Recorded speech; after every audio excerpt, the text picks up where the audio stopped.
Jangan lupa subscribe, like, komen, dan share YouTube TVRI Bengkulu. Dan nyalakan loncengnya ya.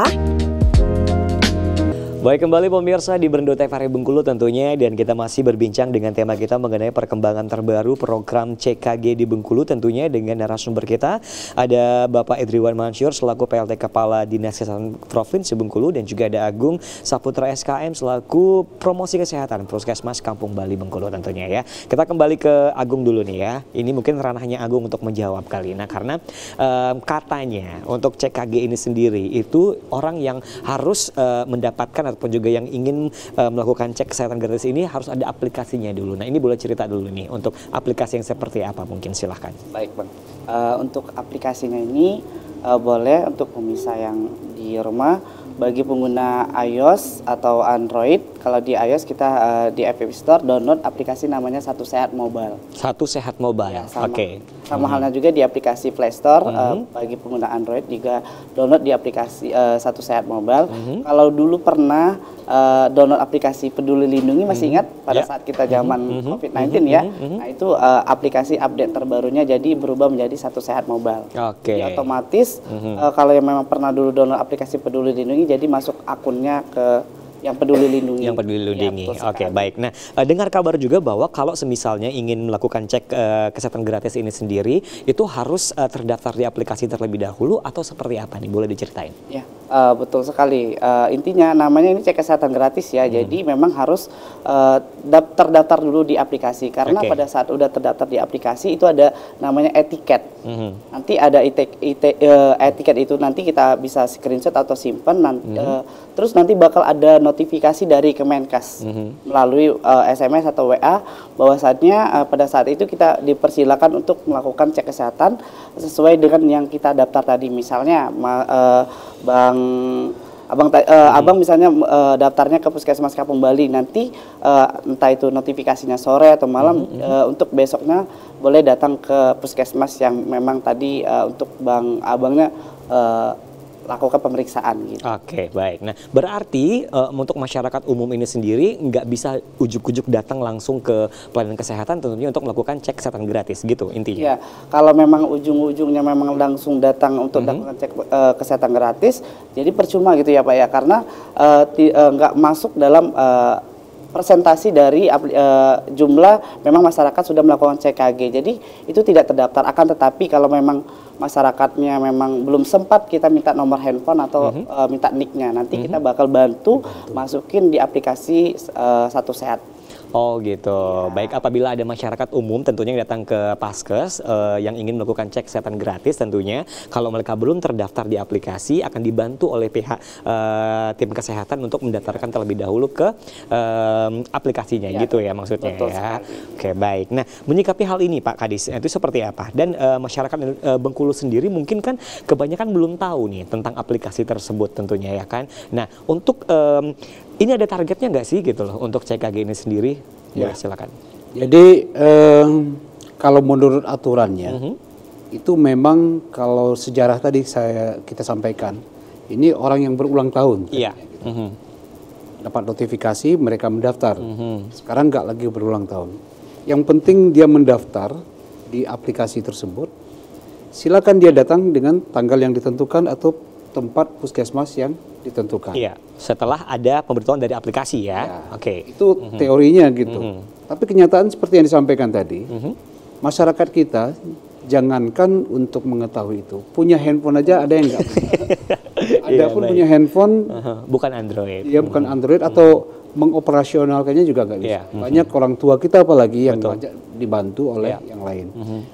Kita fleksibel, seperti dibilang oleh Agung tadi.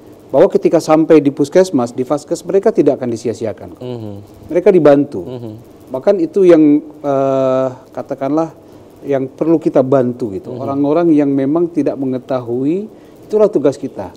Kita daftarkan. Sudah datang aja ke puskesmas, ke vaskes kita sudah bagus. Gitu. Jadi target kita, kalau dikatakan target ini mestinya ada persentase yang harus kita capai sebenarnya. Per hari itu berapa. Ya. Bukan hanya orang sakit yang kita lihat di puskesmas. Kita di Provinsi Bengkulu ini memiliki 179 puskesmas se-Provinsi Bengkulu. Sekarang baru puskesmas. Nanti targetnya nanti ada klinik, ada praktek dokter mandiri.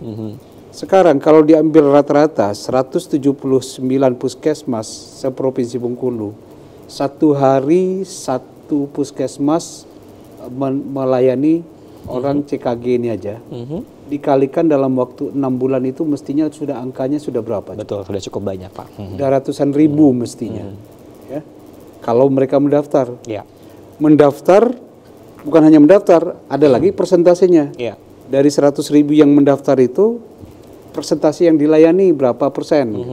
Ada hitungannya. Ada yang cuma mendaftar doang, tapi nggak ikut melakukan cek kesehatan. Oke lah, pendaftaran itu aja. Saya kalikan, katakanlah 179, 201 hari. Kalau udah sebulan udah berapa? Tapi data kita, kami dapat laporan per hari ini, ya, data kita dari 2.100.000 penduduk Provinsi Bengkulu, belum sampai 10.000 yang melakukan pendaftaran aja.